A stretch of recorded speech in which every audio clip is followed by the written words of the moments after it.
everybody. I am very excited to finally be able to announce in public for the first time that I will be leading a team to Senegal. And not only will I be leading the team to Senegal, but I'm doing it by myself without a co-leader, which is a big thing for me. It's also a pretty big deal for our school. As to our knowledge, here in Kona, nobody's ever been there before from YWAM Kona, so it's a first time for us going to that place. And since we've never sent anybody there before, there's no contacts and no YWAM base, which basically for me just means that I'm going to be leading a pioneering team. So of course there are other Christians there and there are other missionaries that have been there, but not from YWAM Kona. And so this is basically a first step for us to be able to start forming good relationships, start forming ministry opportunities, start forming maybe even a base there. And Senegal is actually a very good target destination for us because it's the westernmost part of Africa and it's a very hot tourist destination as well. And so there's a lot of people coming in and out of there all the time, and so it's a good opportunity for ministry. But not only for the tourists, but it's actually 98% Muslim with 1% African traditional religion and 1% Christianity. And to my knowledge, having done some planning already, there's not a whole lot of ministry going on there. But luckily it is legal for us to preach the gospel and to convert people from Muslim to Christianity. And so we have full permission from the law to do whatever we want to do in that place. So we're going to get some translators together because they speak French and Wolof, and we're basically going to tour the entire country with them, doing a variety of different ministries. I've already talked to a few people. We've got some stadium gatherings that we're going to do in Dakar while we're there for the first portion of our outreach. And then we're going to go and we're going to trek through the desert on camels' backs with tents and camp in the dunes. And we're going to travel from village to village, all those nomad villages in the middle of the desert, bringing Bibles, bringing translations of Bibles, and bringing the Jesus film, and just evangelizing and sharing Jesus with those people who have literally never heard his name before.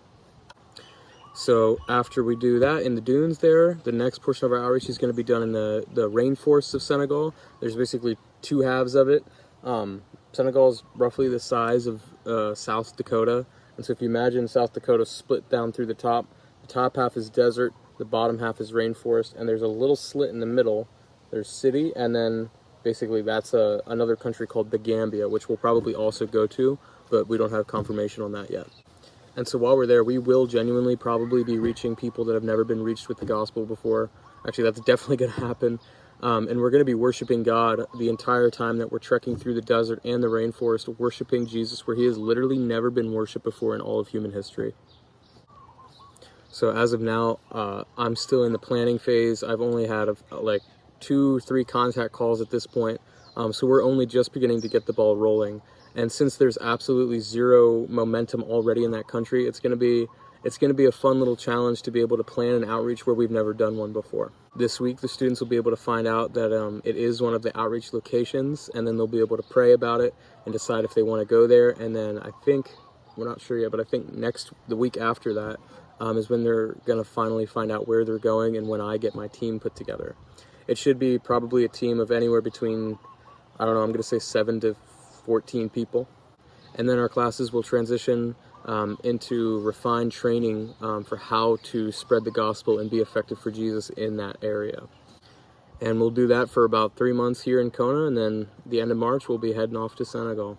I will continue to keep you guys updated with what kinds of things I'm going to be doing in Senegal. Like I said, at this time I don't really know a whole lot. I just kind of have a little bit of a framework put together. But I look forward to keeping you guys updated, and yeah, I'm really excited for this trip. I can't believe it's only 3 months away. It's time's flying by for sure.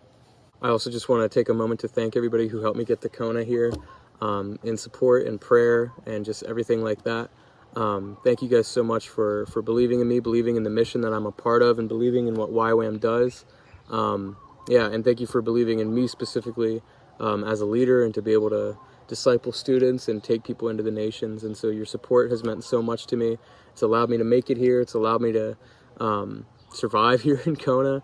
And yeah, be able to be on track to go to Senegal very, very soon. So thank you guys so much. And with that, there is going to be probably, we're estimating probably 3,500 USD that's going to be charged for outreach. And so if you're still feeling like you want to give or donate towards what we're going to be doing in Senegal and just towards the whole school in general. Again, the information is always below, but I would very much appreciate that. So thank you guys so much for watching another update video. I'll post some pictures and videos and stuff from just over Christmas maybe, and just from the first few weeks that I've been here in Kona. But other than that, I'll see you guys next time.